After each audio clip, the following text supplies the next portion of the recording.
there needs to be better dialogue. It needs to be much more open and clear and transparent. And we have to be treated like adults. People have opinions.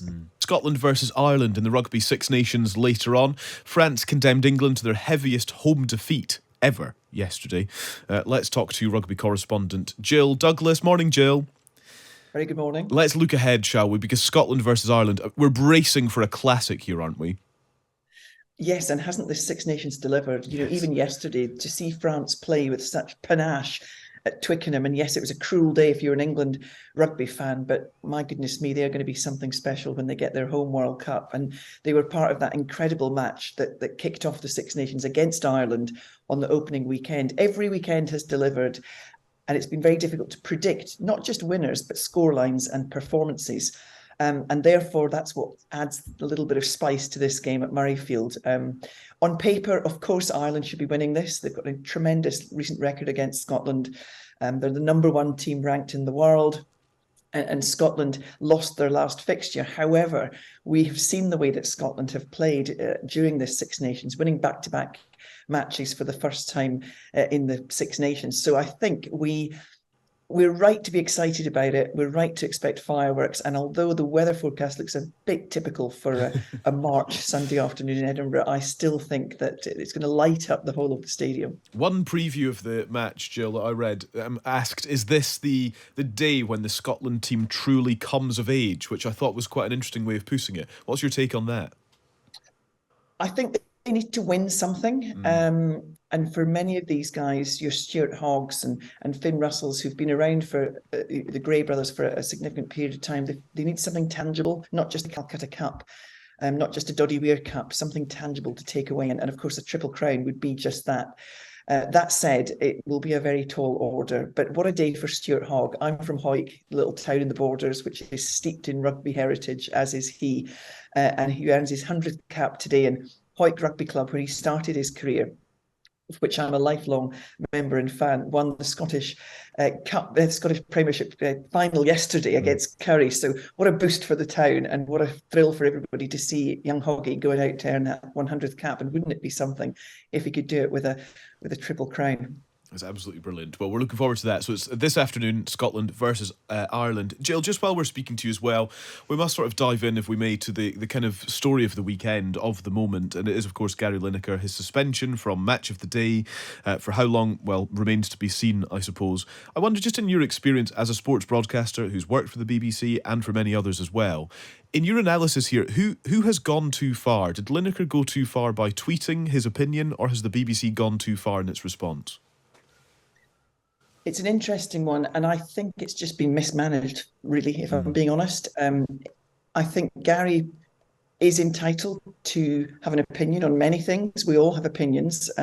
He does have a public persona, but he's not a political journalist. And I think it could have been handled an awful lot better. And it's wrong in this day and age, and it's wrong, I think, today when we look at what's happening across the world, that this is the lead story. I mean, there is the whole subject of which he was discussing, what he was actually commenting on, is such a massive story for our country.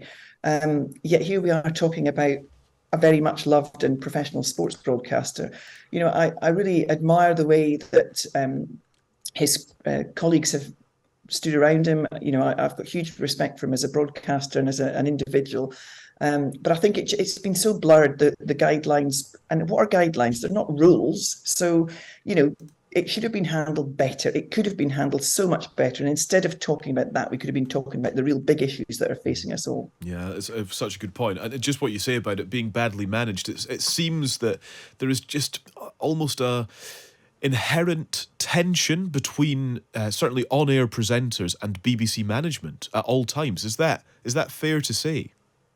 That wouldn't be my experience. Right, sure. In the times I've worked with the BBC, and I continue to work with them as a freelance, and I've always worked with great professionals and enjoyed the work. But at the same time, clearly something has happened here, and it's reached a real pinch point that many have felt they're unable to turn up and do their jobs, which is a really serious situation.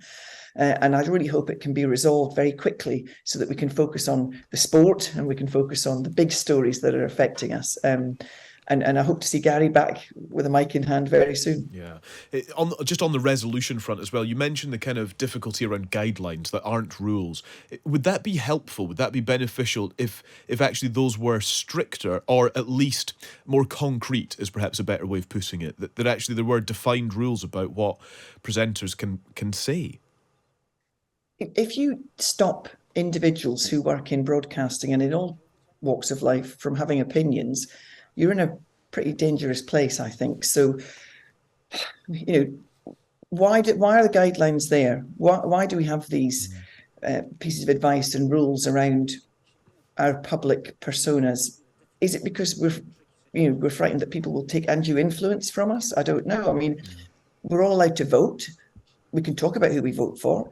I just think it seems desperate that having an opinion on something that is so important to this country has led to this crisis and this pinch point within the BBC, and particularly in BBC Sport. And I'm not here to come up with an answer or solution, Sure. but surely a better dialogue between senior management and broadcasters, whether they work in sport, light entertainment, whether they're comedians, whether they're sports broadcasters, there needs to be better dialogue. It needs to be much more open and clear and transparent. And we have to be treated like adults. People have opinions. Yeah, well, absolutely. I just wonder as well, we saw the sports schedule sort of disintegrate before our very eyes and indeed ears yesterday. It would be, quite a real dilemma actually, Jill, if, should you be working with the BBC this weekend in terms of deciding how to navigate that and what to do? It must have been a very difficult decision for all of people involved, particularly those that are freelance and work for many broadcasters, and the BBC are just one of the people that they broadcast for, whether they're commentators, etc. But at some point, we all have choice, and I admire the commentators, many of whom I work with closely, who decided that they wanted to show their solidarity with Gary, and they felt as though it was uncomfortable, the situation, and having looked at it, they felt they wanted to show their support. I'm not in that situation. I was working for ITV yesterday, but we were all talking about it. We were all discussing it. We were all, wondering how it would be resolved. And I know that within all the other big broadcasters, they'd be having the same conversations, looking at their relationships with their senior teams and wondering if the boot was on the other foot, how they would react. So it's led to very many discussions amongst people like myself who are privileged to be involved in sport and love what we do. But at the same time, we have to be true to ourselves and be very, very mindful of our colleagues and give them the support that we think they deserve.